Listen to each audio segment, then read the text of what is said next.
I was complaining with this headache, which was like a hammering to my head, and I went straight to my doctor. She told me to go straight to the hospital. And when I got to the surgery, the nurse knew by my face that I was taking a stroke. What was your life like at that time? Like friends, family, your daily routines before this happened? A normal day would have been just tidying up the place and that, and then going to the shops.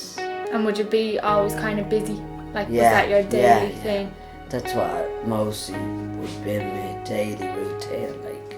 You like to keep yourself going on the go, yeah.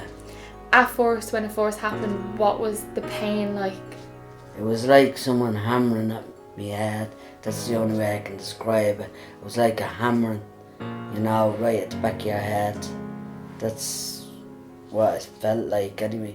Someone hammering. It was really painful. And when it started, did you think, oh, this is just a headache, something that's normal? all I thought, yeah.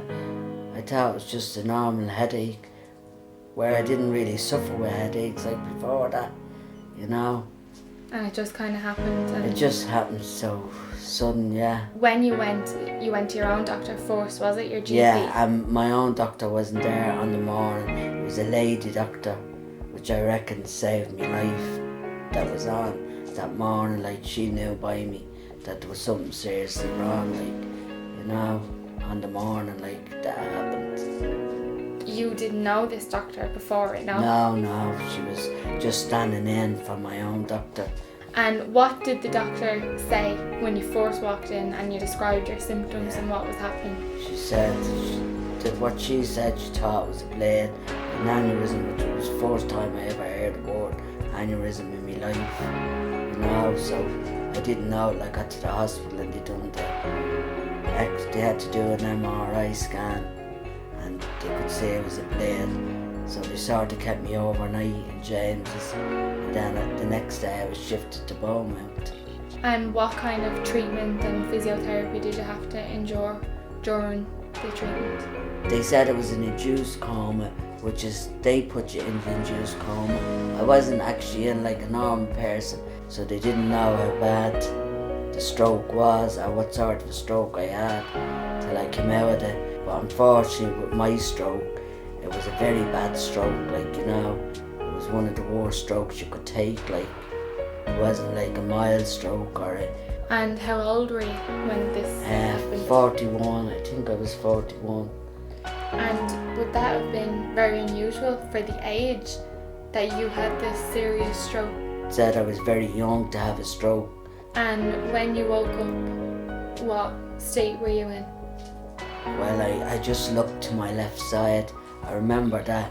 I just looked, I knew there was something wrong, that I wasn't right, because I couldn't talk or anything, because I had a trachea. So I just sort of looked, and John just looked at me and he said, "Yeah, you're all right. But I remember that. And he was calming you down? Yeah, he was sort of saying, it's all right. Because they were delighted I sort of woke up, if you know what I mean. That was an accomplishment in itself. Yeah, just waking up, yeah. When you kind of came out and started getting back to a routine, what was like the main struggles you had day to day, like little things that just got to you?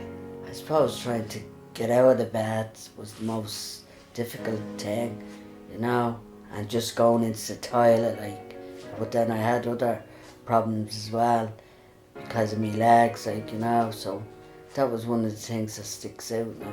Not being able to do day-to-day stuff by yourself. Yeah, absolutely. When you were paralysed, your hip thought it was broken and it kept Yeah, growing. the brain thinks it's a break on your hips and these bones that are growing, which was stopping me from walking. And that's how my knees was stuck together like that. I was in terrible pain. And did it get to you? Did you get frustrated and angry? Yeah, I was a very angry person, definitely. And how did you flip that around? Because I'm here today to tell the story.